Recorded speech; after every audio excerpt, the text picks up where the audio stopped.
तो आइए संविधान दिवस के उपलक्ष्य में कुछ लोग यहाँ पर मौजूद है, आइए उनसे बातचीत कर लेते हैं। कांग्रेस पार्टी के ग्रामीण के जिला अध्यक्ष है हमारे साथ रमेश मलिक जी, उनसे बातचीत कर लेते हैं। भाई साहब आज यहाँ पर एकत्रित हुए, क्या कार्यक्रम? जी आज हम लोग सभी कांग्रेस जन यहाँ पर इकट्ठे हुए हैं। आज संविधान दिवस के उपलक्ष्य में सब लोग यहाँ इकट्ठा हुए हैं। सारे 36 बिरादरी के लोग यहाँ पर आज इकट्ठा हुए हैं रोड धर्मशाला में। और हमारे माननीय दीपेंद्र हुड्डा जी, वरुण मोनाला जी यहाँ पर आने वाले हैं। अभी सारे का संविधान दिवस के उपलक्ष्य में संविधान दिवस बनाना है। सभी साथी के साथ यहाँ पर इकट्ठा हुए हैं क्योंकि हमें जो जीवन जीने की अभिव्यक्ति, आजादी की अभिव्यक्ति जो हमारे संविधान ने दी थी, बाबा साहब अम्बेडकर जी ने जो हमें दिया था, जो आजादी से जीने का जो फार्मूला दिया था, हम सब उसी के तहत संविधान दिवस को बनाने के लिए सारे लोग यहाँ इकट्ठा हुए हैं। तो देख सकते हैं ग्रामीण से जिला अध्यक्ष कांग्रेस के रमेश मलिक जी हमारे साथ, और उनका कहना है कि आज जीने की स्वतंत्र अभिव्यक्ति जो है बाबा साहब के द्वारा रचित संविधान के द्वारा ही मिली थी और आम आदमी को जीने का हक जो है चाहे वो किसी भी जाति बिरादरी से है। आपको बता दें कि ये पहले जो है दलित, वंचित और शोषित, जो आर्थिक स्थिति जिन लोगों की कमजोर होती थी उनका शोषण समय समय पर होता रहता था, लेकिन उन लोगों को समानता का अधिकार मिले, जीने का अधिकार मिले, उसी को लेकर के बाबा साहब भीमराव अंबेडकर के द्वारा संविधान की रचना की गई थी। उसी संविधान दिवस को मनाने के लिए आज तमाम लोग जो हैं यहाँ पर एकत्रित हुए हैं। सर क्या कुछ कहना चाहेंगे आज संविधान दिवस को लेकर? सबसे पहले तो मैं हरियाणा प्रदेश की जनता को और देश की जनता को आज संविधान दिवस की हार्दिक शुभकामनाएं देता हूं, क्योंकि आज का ये दिन हम लोगों के लिए सबसे बड़ा त्योहार का दिन है।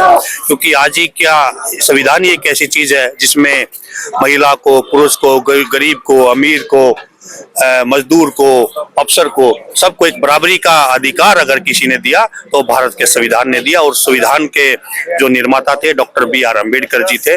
आज संविधान दिवस की उपलक्ष्य में हमारी अनुसूचित जाति विभाग की जो पानीपत की टीम है उसने ये कार्यक्रम आज आयोजित किया है। शुभ नाम आपका? मेरा नाम मनोज बागड़ी है, मैं हरियाणा प्रदेश SC विभाग का प्रदेश का अध्यक्ष हूँ। जी भाई जी, आप क्या कुछ कहना चाहेंगे संविधान दिवस को लेकर? आज संविधान दिवस के उपलक्ष्य में जो जितने भी कांग्रेस के कार्यकर्ता, सीनियर नेतागण यहाँ पर एकत्रित हुए हैं, मैं सतपाल वाल्मीकि जिला अध्यक्ष SC डिपार्टमेंट जिला कांग्रेस कमेटी पानीपत, उनका हार्दिक अभिनंदन और स्वागत करता हूं। और जो ये कार्यक्रम के आयोजक आदरणीय श्री अपने बागड़ी साहब जी हैं, उनकी अध्यक्षता में ये जो देख रेख हुई है, सभी का मैं आभार प्रकट करता हूं और धन्यवाद करता हूं। और सभी प्रेस के बंधुओं, साथियों को, सभी को धन्यवाद करता हूं जो यहाँ पर सभी उनकी बात को आगे तक पहुँचाने का कार्य किया। तो आइए हमारे साथ बुल्ले शाह जी भी जुड़ चुके हैं, उनसे बातचीत करना चाहेंगे। सर क्या कुछ कहना चाहेंगे आज संविधान दिवस को लेकर के? बड़ा कार्यक्रम आप लोगों के द्वारा किया। हाँ, संविधान दिवस पे आज का दिन तो बड़ा शुभ दिन है जिसने सबको बराबर का अधिकार दिया। अंबेडकर साहब ने आज के दिन भाई सब साथियों से अनुरोध है कि सब 1949 को कंप्लीट कर दिया था ये, और 26 जनवरी 50 को ये लागू हो गया। तो आज वो ये दिवस हमेशा ही मनाते हैं। तो आप लोगों के द्वारा तो आज संविधान दिवस मनाया जा रहा है, क्या संविधान किसी व्यक्ति विशेष के लिए लिखा गया था? क्योंकि सत्तारूढ़ पार्टी कहीं नजर नहीं आ रही है। सत्तारूढ़ पार्टी अपना कर रही होगी, सारा देश ही मनाएगा जी इसको। तो इन्होंने तो अधिकार दिया था सबको बराबर का, जब भी तो सारे बराबर हैं। इन्हीं को बराबर का वोट का अधिकार, सारों के लिए कानून एक, देश एक, बात एक। तो जो 26 ये जो नवंबर 1949 को ये कंप्लीट हो गया, सिग्नेचर करके दे दिया गया था, और 26 जनवरी 50 को ये लागू हो गया था। तो क्या कुछ कहना चाहेंगे ऐसे संविधान निर्माता के लिए? उनका शुक्रिया अदा करते हैं जिन्होंने इतना बढ़िया संविधान लिखा, जिन्होंने सबको बराबर का हक दिया। हम उनको नमन करते हैं, उनका शुक्रिया अदा करते हैं और हमेशा करते रहेंगे। तो देख सकते हैं बुल्ले शाह जी हमारे साथ, और उनका कहना है कि ऐसे संविधान निर्माता को शत शत नमन है जिन्होंने सबको बराबरी का अधिकार दिया, सबको एक जगह बैठने का अधिकार दिया, पढ़ने लिखने का अधिकार दिया, उनको स्वतंत्र मति से जीने का अधिकार दिया। तो ऐसे संविधान निर्माता भीमराव अंबेडकर को सभी शत नमन करते हैं और आज उसी संविधान दिवस को समारोह के रूप में यहाँ पर मनाया जा रहा है। तो आज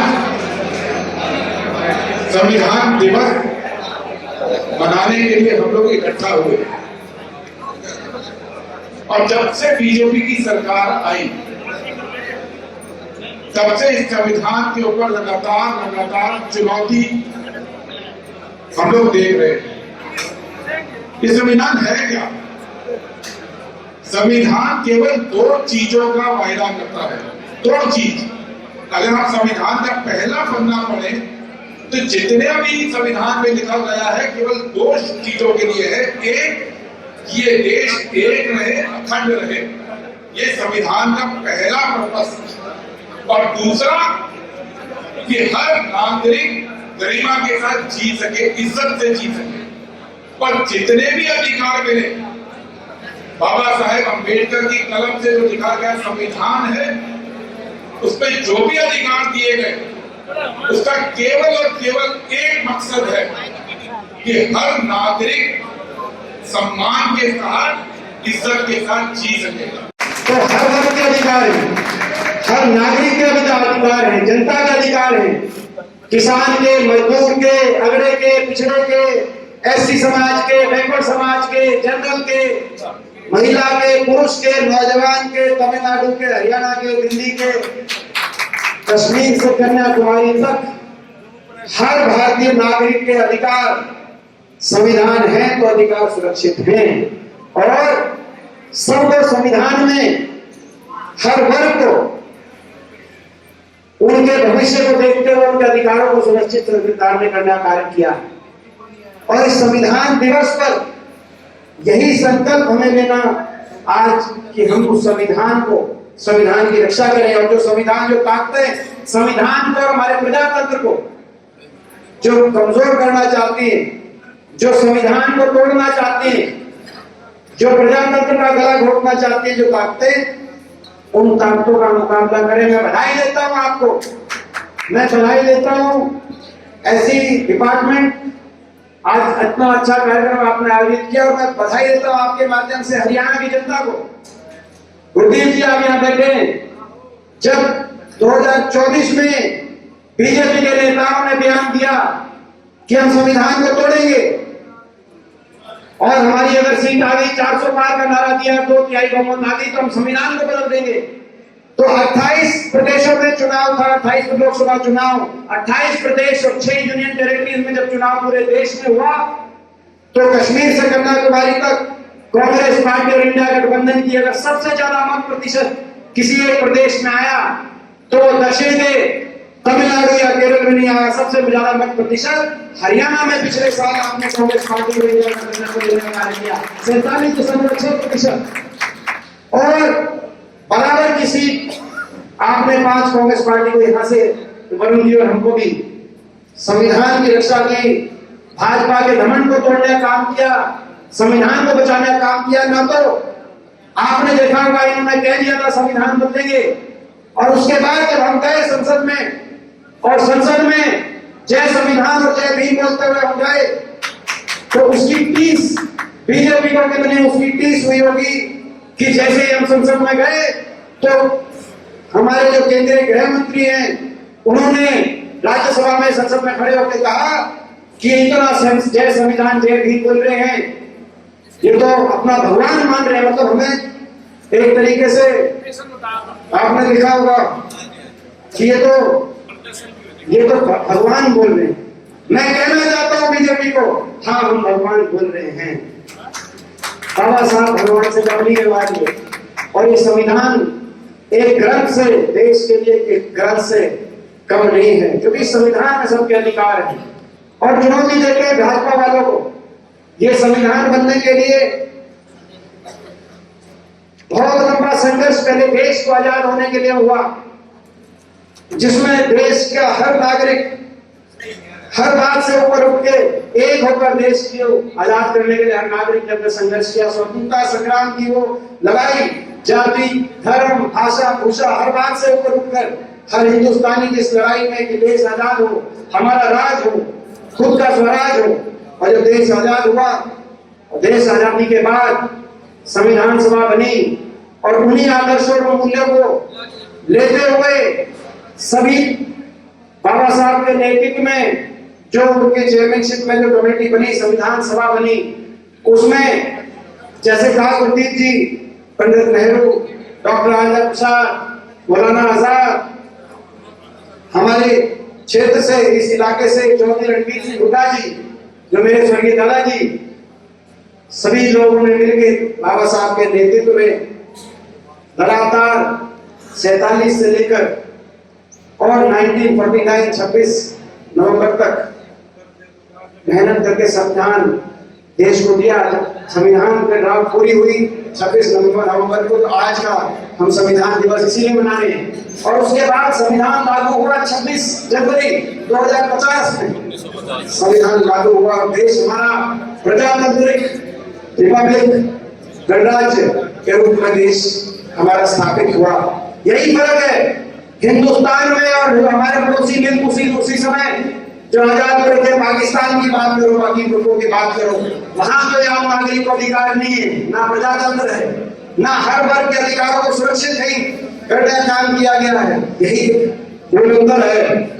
और उस संविधान के रास्ते में चले। जो भारतीय जनता पार्टी वाले कई सवाल पूछते हैं कि 75 साल में क्या हुआ। 75 साल में सबसे पहला काम, देश की आजादी के बाद देश को संविधान मिला, और दूसरा काम उस संविधान के रास्ते पर हम उस संविधान के रास्ते पे चले, देश को उस रास्ते से भटकने नहीं दिया। यही कारण है इतनी विभिन्नताओं का देश एक रहा। और आज दुनिया की 21वीं सदी में एक महाशक्ति के रूप में, एक आर्थिक शक्ति के रूप में अगर हिंदुस्तान ने दस्तक दी है, तो 75 साल के सफर की वजह से भी संविधान ने सबको एक माला में पिरोया और आगे बढ़ने का रास्ता दिखाया, उसकी वजह से देने का कार्य किया है। और आज हम चुनौती देते हैं, 24 के चुनाव में भी चुनौती दी थी, और आज दोबारा से खतरे के बादल मंडरा रहे हैं इस संविधान पे और संविधान द्वारा दिए गए लोकतंत्र पे। आप देख रहे हैं किस तरीके से चुनाव आयोग और बड़े बड़े संवैधानिक संस्थाओं के साथ मिलकर भाजपा संविधान पे और लोकतंत्र पे चोट पहुंचाने का कार्य कर रही है। तो आज हम चुनौती देते हैं इनको। ये संविधान बड़ी कुर्बानियों के बाद बना हुआ दस्तावेज है। इस संविधान के रास्ते पे आगे बढ़े हैं।